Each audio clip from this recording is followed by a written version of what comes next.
Welcome back to Forensic Lectures. In this video lecture, we are going to see codes. So, what we will cover today is that what is code, its types, power and jurisdiction, admissibility of evidence in the code, definition of an expert, provision in CRPC 1973, Indian Evidence Act, relation to expert and their reports. Court procedure pertaining to expert testimony and witness. So let us first begin with what is court. So court means what? Is anyone, it might be a person or an institution, often it is a government institution. Yes, every court is also a government organization or institute, right? Institution. So with the authority to adjudicate legal dispute between parties and carry out the administration of justice in matters in accordance with the rule of law. So what is court actually? It is the body, okay, government organization body or the government institution. So what happens in this code is the code has many persons, or we can say elements that a place needs to be called as a code. So code includes all judges, magistrate, all the person except the arbitrators, okay, legally authorized to take the evidence. A court is a governmental institution, yes, right? So with the which decides or which has the authority to decide legal dispute between the parties. All kinds of persons are free to bring their disputes to the court and seek a fair judgment. This judiciary is a system which interprets and applies the law. Law means where from that land, whichever it can, if it is India then Indian laws, if it is foreign countries then foreign countries laws. So the place where the court is set is known as the venue. Okay, so the room where the court proceedings are held, it is known as courtroom, as we know, right? Different courts like civil code, we have criminal code, administrative code, right? Then a code is constituent by this three minimal parties are required, that is the plaintiff, the defendant, and judges and advocates. That might be from the prosecution, from like the government advocate will be there. Then other type of like the advocate of the defendant, advocate of the plaintiff. So this all combined together makes the court. So now moving on to the types of code. So in types of code, first we have the basic two types, that is the criminal code and the civil code. So in criminal code, what happens, it deals with the conduct or act that are defined by the law as offense. So whichever laws they defined anything as an offense, like we in this last video lecture we have seen, right, what type of offenses like assault and sexual offenses, right?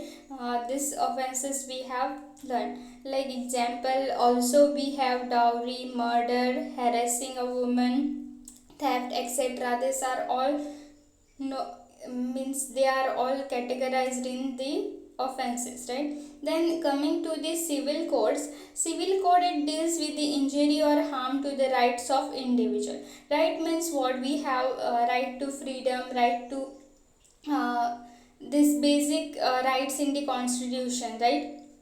So these rights whenever they are violated, it will come under the civil code, like dispute relating to purchase of goods, real estate, dispute like sales of land, rent matters, divorce cases, okay, white collar crimes, they will come in this civil code.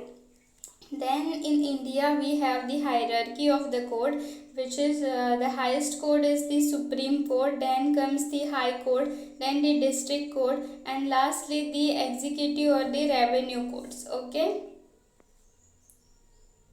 So the power of jurisdiction, this power and jurisdiction, there here the definition of power is Means what are the powers of the court is that to interpret laws and settle dispute. It is also called as the watch person of the democracy. Like these courts, they are like keeping a watch on the democracy system. Like democracy, we have our Indian constitution, right? India is a democratic country. So this democracy, wherever it is ruling, so there will be a sides of law, right? Our constitution is written where CRPCs, IPCs, right?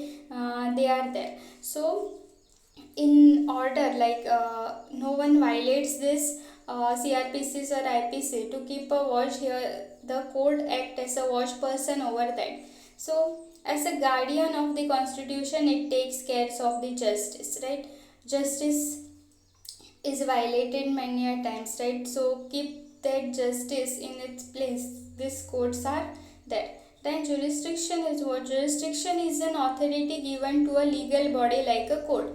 Means whoever is given that right, or we can say authority to bring like to get the justice in the particular country, or we can say India. So that jurisdiction is actually a authority. Means we can say a person like the collector or anyone, or the judge or the advocate, like that. So a court to administer justice within a defined field of responsibility. So defined field of responsibility means what? Wherever it falls, if the case falls in the civil, criminal, or in the high court or supreme court, wherever it is falls, their jurisdiction deals with that.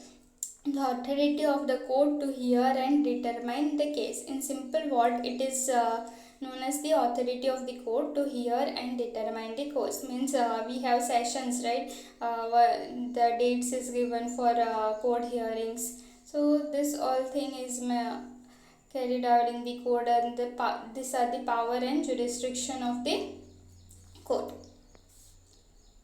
So next, moving on to the admissibility of the evidence in court. So in order to carry out the trial, there is need of evidence, right? So this evidence, how they are admissible in the court is like admissibility means what? First of all, it means only the fact which are relevant are admissible. Relevant facts means what? The if at the crime scene, if you find anything like a document or a chart document, it should be relevant to the case. It like a chart document is found in case of murder, then that chart document will be relevant to the case. If there is a, we can say, a broom in that particular crime scene, but it is nowhere relating to that particular case that has happened. So that relevancy is very important, and the only the relevant facts,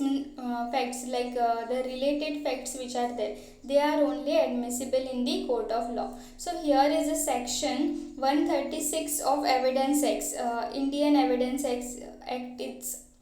It has a section of 136 section which defines like when either party propose to give evidence of any fact, the judge may ask the party proposing to give the evidence in what matter the alleged fact, if proved, would be relevant, and the judge shall admit the evidence if he thinks that the fact is proved would be relevant and not otherwise. So this section defines the admissibility of an evidence in the court. Like just now I have given the explanation, here it is in the form of section. Whenever you are writing section in the exam, if you want to write the section, then it should have the exact word whatever is stated. Okay, even the full stop, commas, they should be written as it is. Otherwise you can give the explanation, means description of that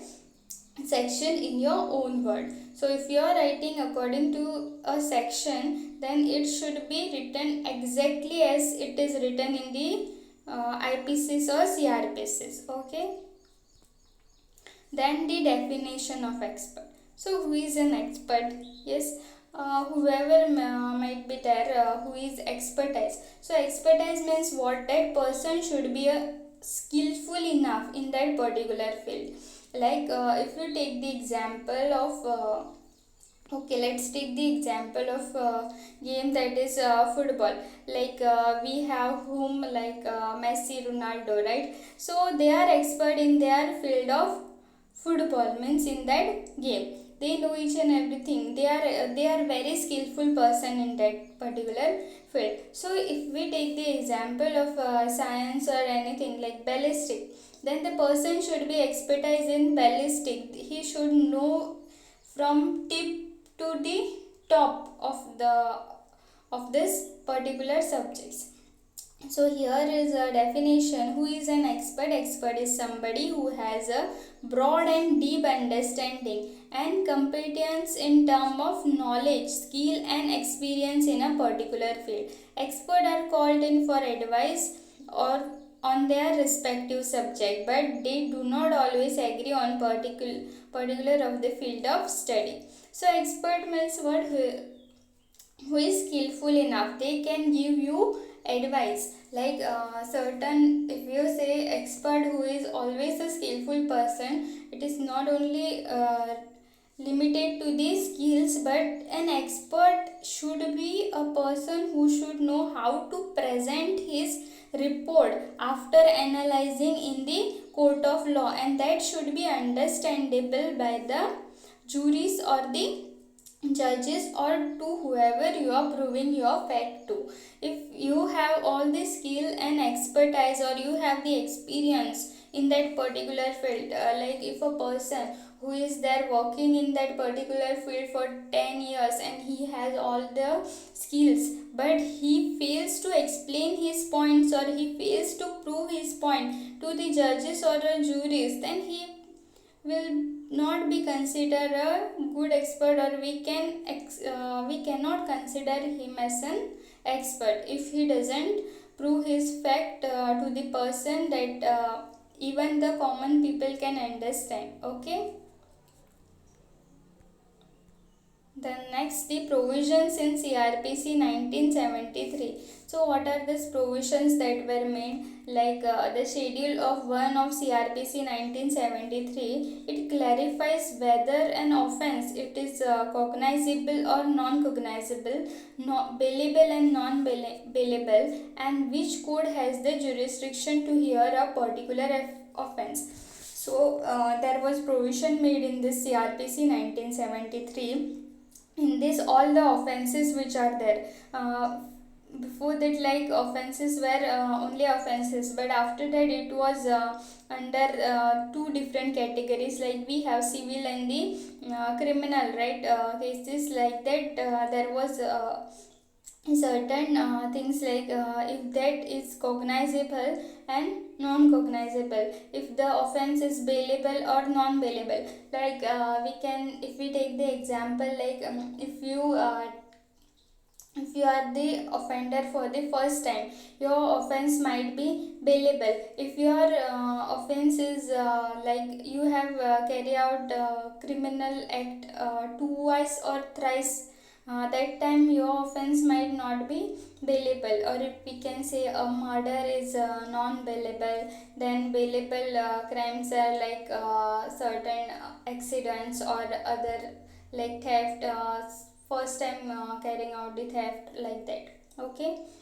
Then second provision was like right of an accused to have legal representative during trial before the court. Like all the accused which are there, they have the legal right to appoint the advocate, or we can say anyone, legal representative. Okay.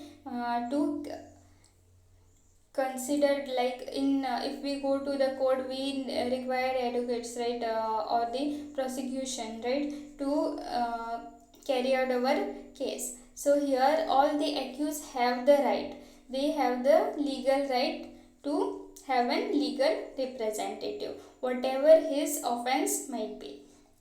Then examination is in chief. Like the examination of chief is what actually it is a question and answering session in the court. Means the juries or the defendant advocate or the plaintiff advocate, they do the examination of chief, that is finding the points, like record here in examination of chief whatever the plaintiff or the victim or witness, anyone who says that a particular thing, that is recorded, and on that basis this recordation, then there is also cross examination is there after examination of chief. You can means if the person says a particular sentence, and then in the second time while cross examining, if he disproves the, or he says that fact in an opposite way, then he might be charged, or there might be some legal actions that might be taken, or they are the basis which can prove someone guilty or not guilty. Then CRPC 125, it lays or provide for maintenance of wife, children, and aged parent as well. So first, maintenance means what, whenever if you are taking a divorce or anything, there was a certain provisions that you should give certain amount to your wife and your children, but this legal aged parent, it was not that, so it has been included. Then no person will go through the criminal process twice for one particular offense. What does this means? If a theft means there are two shops here, so in this one robber, in both the shops there was a robbery, so here is a person A and here is a person B. So what happens is that this person A files a complaint that the robbery has taken place, and that he needs to go to the court. So here in this case, that what happens here, the person or the who has conducted the criminal who has conducted this robbery, he will be charged here for this particular offense in both the cases, because the shop is only one, we can say it as. Then this person B who is there, he cannot file the same complaint and request for a criminal process or a trial. Okay, so then the next is compromise among defense and prosecution side to end the criminal trial. So in many cases we can say, if you have a small accident where there is no injury or nothing, so what happens in this case, because the court is flooded with lots and lots of pending complaints, or we can say trials. So what happens, this police, they have this compromise or compoundable amount that should be paid at the police station only to both the parties, like settlements of the cases, like we can say party A and party B is having an accident, where they can settle, means he can, if this party has certain damage of 50,000, then if this party A party is ready to give this person 50,000, then the case is settled therein only. So next, moving on to the Indian Evidence Act relation to the expert and their report. So this Indian Evidence Act, it has many guidelines, many sections, like it will define who is an expert, what is it to be, what are the facts that need to be proved. Okay, so the section 45, it defines like opinion of the expert. So in case like when the court has to form an opinion upon a point of foreign language, so when can an expert be called? Here in this section it is given, like when there is a foreign language, or the subject is art, relating to art or science, or it is the identity of handwriting, fingerprint impression, opinion of that person specially skilled in such foreign law, science and art in question is, as identity of handwriting or fingerprint impression are relevant fact. So who will be called? Like those who have like if we take the example of a fingerprint expert, he can be, his opinion is valid when there is a case relating to fingerprint. Okay, then next, this section 46 here states that fact bearing upon opinion of expert. So fact not otherwise relevant are relevant if they support or are inconsistent consistent with the opinion of expert when such opinions are relevant. Means in certain case the facts which are there, they might not be relevant, like the example we have taken of the broom, in case of like murder, right? There was a chart document like that case, just consider it. So here if the expert says that half of the chart document is missing, and in this case the this perpetrator might have used the broom to clean that particular floor, then the broom might be considered as a evidence, or the here the facts not otherwise relevant are relevant. Okay, so next section is section 51, grounds of opinion when relevant. So when can it be relevant? Whenever the opinion of any living person is relevant, whenever the opinion of any living person is relevant, the grounds on which such opinion is based are also relevant. So here is a illustration that will give us the idea, like an expert may give an account of experiment performed by him for the purpose of forming his opinion. Like here in this case, whenever if you say like the expert can manipulate his own stories, but the expert has to give certain examples, like or you can say the facts that he has taken extra care while carrying out the experiment. He has followed all the standards that are scientifically approved and proven by the communities or the laws, and he has abided the laws. He has taken his extra time to come to the code and give his opinion. All that thing can be considered in this section 51. So next, moving to the court procedure pertaining to the expert testimony or the witness. So here what happens is that first thing we should take care of the expert testimony and the witness, expert witness, is that it has to be adequately present in the expert qualification. Like in this, the expert, whoever it is there, whenever he comes in the witness box, the first thing he should do is he should present his qualification. Means he should submit all his document relating to his qualification, skills and experiment in that particular case relating to that. Like if he is a forensic expert in case of like we can say DNA or toxicology, then he should give all his documents relating to that. Then use of everyday language when explaining the complex idea. So here while giving an opinion, like we can say there are different states, they have their own language. So the expert should use the everyday language, like he should everyday language means what, he shouldn't use any highly scientific words.